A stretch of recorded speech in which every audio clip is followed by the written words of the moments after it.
Assalamualaikum warahmatullahi wabarakatuh. Sahabat beriman, tahukah kamu, saat hari kelahiran Rasulullah, para malaikat menyambut kehadirannya. Allah memerintahkan malaikat Malik untuk menutup pintu-pintu neraka, dan malaikat Ridwan membuka seluruh pintu-pintu surga.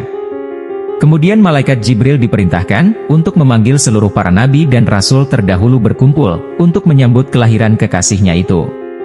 Selain itu malaikat Jibril juga diminta memberikan seruan di seluruh penjuru semesta alam, agar semua malaikat turun ke bumi. Kehadiran malaikat pun memenuhi gunung-gunung yang ada di Mekah. Sayap para malaikat tersebut bahkan terlihat bagaikan awan yang berkilauan.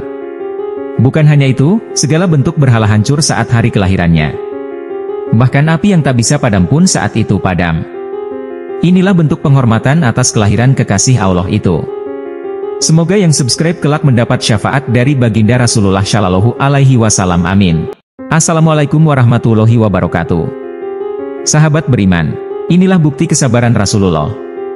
Suatu ketika, ada seorang Yahudi yang datang menagih hutang kepada Rasulullah, padahal waktu itu belum jatuh temponya. Saat Rasulullah sedang duduk di rumahnya bersama para sahabat, tiba-tiba saja Rasulullah dicekik lehernya oleh Yahudi ini. "Aku meminta engkau membayar hutangmu 20 karung gandum," ucap orang Yahudi. Rasulullah pun berkata, "Wahai Yahudi, bukankah belum jatuh temponya, lantas kenapa engkau menagihnya?" Yahudi itu tetap saja mencekik dan meminta dibayarkan hutangnya itu. Kemudian Umar berkata, "Ya Rasulullah, izinkan aku menebas lehernya." Rasulullah pun melarangnya dan berkata, "Wahai Umar, ambillah 20 karung gandum itu di Baitul Mal dan tambah 20 karung lagi sebagai ganti karena engkau telah mengancamnya." Dari kisah ini kita belajar bahwa Rasulullah memiliki kesabaran yang luar biasa, padahal bisa saja Umar membunuh Yahudi itu. Semoga bermanfaat, amin. Diceritakan saat Nabi sakit, datanglah dua malaikat menjenguknya, dalam wujud manusia. Malaikat itu berkata bahwa Rasulullah terkena sihir, dari seorang pria yang bernama Labid bin Al-Asham. Kemudian para sahabat bertanya, di mana sihir itu diletakkan? Malaikat itu menjawab, "Sihir ini di dalam sebuah sumur Zarwan, di bawahnya ada sebuah batu besar." Kemudian Rasulullah mengutus Ammar bin Yasir dan sejumlah sahabat untuk mendatangi sumur Zarwan itu.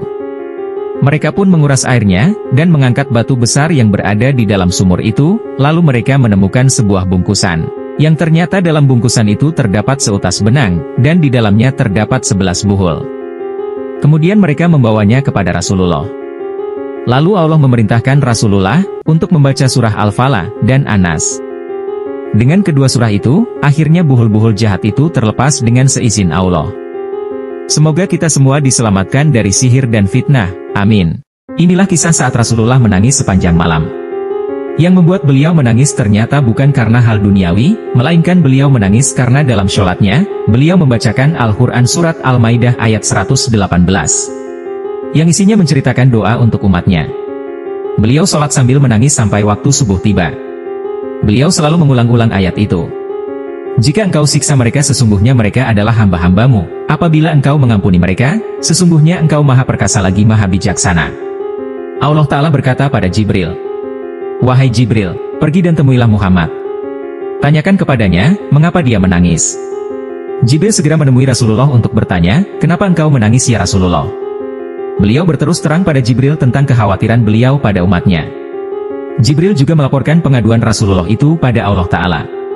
Allah menjawab, "Sekarang pergi dan temuilah Muhammad. Katakan kepadanya, kalau aku meridhoinya untuk memberi syafaat pada umatnya, dan aku tidak akan berbuat buruk padanya." Hadis riwayat Muslim dan At-Tabari. Assalamualaikum warahmatullahi wabarakatuh. Sahabat beriman, inilah sahabat yang membuat Rasulullah menangis. Dikisahkan setiap selesai sholat subuh berjamaah, sahabat Nabi ini selalu pulang tanpa mengikuti doa yang dipanjatkan oleh Rasulullah. Lalu Rasulullah pun bertanya karena perilakunya itu.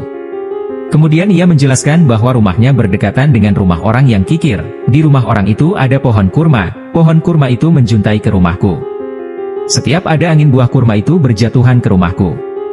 Aku adalah keluarga yang miskin, oleh karena itu setelah sholat aku segera pulang untuk memungut buah kurma dan dikembalikan ke pemiliknya. Aku tidak rela keluargaku memakan makanan yang bukan hakku. Mendengar cerita ini betapa kuatnya ia memelihara keluarganya dari perkara haram tersebut. Butiran air mata baginda Rasulullah pun terjatuh, maka Rasulullah membeli pohon kurma tersebut agar ia dan keluarganya bisa makan tanpa khawatir lagi. Semoga bermanfaat, amin. Assalamualaikum warahmatullahi wabarakatuh. Sahabat beriman, inilah kisah orang buta Yahudi yang benci kepada Rasulullah. Padahal setiap hari, Nabi selalu memberinya roti dan menyuapinya. Dan setiap hari pula orang itu menjelekkan Nabi di depan Nabi, namun Nabi tersenyum. Saat Nabi telah wafat, Abu Bakar bertanya kepada istri Nabi, apakah yang setiap hari Nabi lakukan? Kemudian istri Nabi pun memberitahu kalau Nabi selalu memberi roti dan menyuapi orang buta Yahudi di pasar. Kemudian Abu Bakar pun pergi ke pasar, dan melakukan apa yang Nabi biasa lakukan. Kemana saja engkau tak pernah datang padaku, apa engkau lupa? Ucap orang buta Yahudi itu. Lalu Abu Bakar pun mengatakan, orang yang biasa memberikanmu roti dan menyuapimu telah wafat. Beliau adalah Nabi Muhammad Shallallahu Alaihi Wasallam. Lalu orang buta itu pun menangis, ia baru tahu kalau selama ini yang menyuapinya adalah Nabi Muhammad. Semoga bermanfaat dan jangan lupa subscribe.